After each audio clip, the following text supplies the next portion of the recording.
حضرت پیر پٹھان رحمت اللہ علیہ کی بارگاہ میں ایک ہم جیسا بندہ گیا۔ اس نے سوچا کہ سنا ہے کہ بڑی شہرت ہے، اللہ کا ولی ہے، جو زیارت کرتے ہیں کوئی نصیحت پوچھیں گے تو وہ کوئی نصیحت کرے ہمیں۔ جب وہاں پہنچا تو آپ رحمت اللہ علیہ بیٹھے تھے۔ ملاقات ہوئی، کہنے لگا کہ حضرت کوئی نصیحت فرما دیں۔ آپ ہنس پڑے، فرمایا کہ بیٹا دو باتیں فقیر کی یاد رکھنا، اگر رب کو خود سے بہتر نہ سمجھ سکو نا، اب نصیحت سن لو۔ ولیوں کے کیا انداز!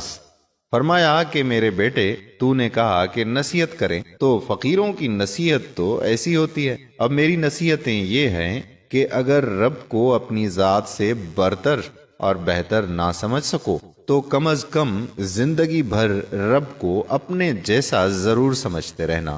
اگر بہتر نہ سمجھ سکو، اپنے جیسا ضرور سمجھنا، اپنے برابر ضرور سمجھتے رہنا رب کو۔ وہ دل میں بڑا کڑنے لگا، دل میں کہنے لگا کہ لوگ کہتے ہیں کہ بہت بڑا اللہ کا ولی ہے، یہ بھی کوئی بات تھی کرنے کی؟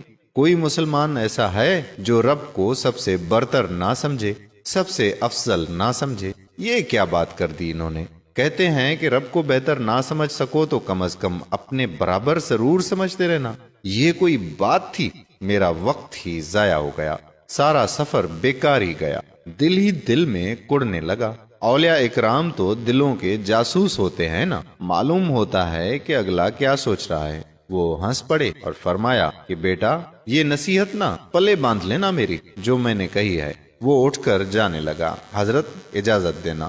آپ نے فرمایا کہ ایسا کرو، شام کا وقت ہے، لمبا سفر ہے، رات یہیں گزار لو، صبح چلے جانا ناشتہ کر کے۔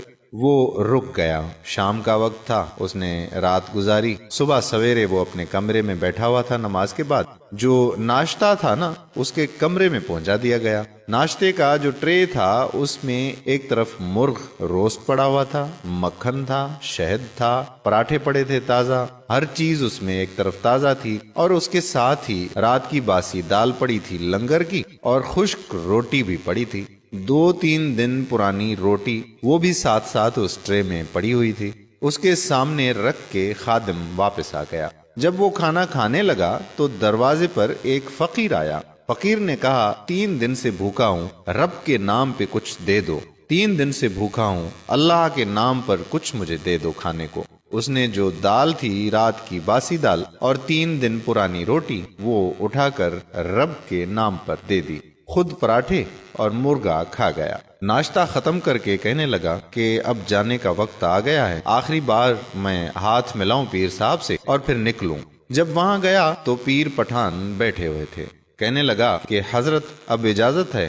آپ نے فرمایا کہ بیٹا اجازت۔ ہاتھ ملایا تو پیر صاحب نے ہاتھ پکڑ لیا۔ آپ نے فرمایا کہ بیٹا رات والی میری نصیحت یاد ہے، جو نصیحت میں نے آپ کو کی تھی کہ رب کو اپنے سے بہتر نہ سمجھو نا تو اپنے برابر ضرور سمجھتے رہنا۔ اب وہ پھوٹ پڑا، کہنے لگا کہ حضرت یہ کیا بات کرتے ہیں آپ؟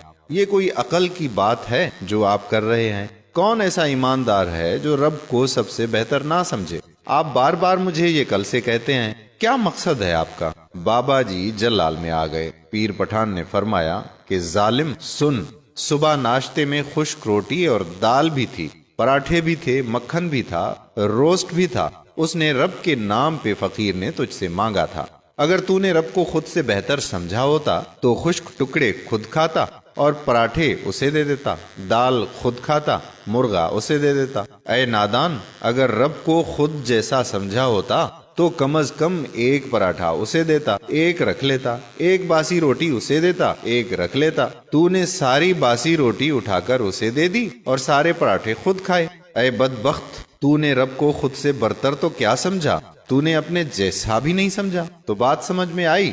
دوستو، یہ صرف اس کا کیس نہیں تھا، ہمارا کیس بھی ہے، ہم سب کا یہی معاملہ ہے۔ ہم نے رب کو سب سے بڑھ کر تو کیا اپنے جیسا بھی کبھی نہیں سمجھا۔ رب کے نام سے ہم سے بھوکا مانگتا ہے، جو بیکار شے ہے گھر میں کھانے کے لیے وہ اٹھا کے دے دیتے ہیں رب کے نام پہ۔ فقیر پیسہ مانگتا ہے، پرس اور بٹوا نکالتے ہیں، جو سب سے برا نوٹ ہے وہ رب کے نام پہ دیتے ہیں۔ ننگا آتا ہے دروازے پر، صدا لگاتا ہے رب کے نام پر دو، گھر میں جو سب سے پرانا سوٹ ہے وہ رب کے نام پہ دیتے ہیں۔ قرآن کیا کہتا ہے؟ قرآن پاک کہتا ہے کہ تم تب تک نیکی پا نہیں سکتے جب تک اپنی پسندیدہ شے یار کے راستے میں نہ لوٹا دو۔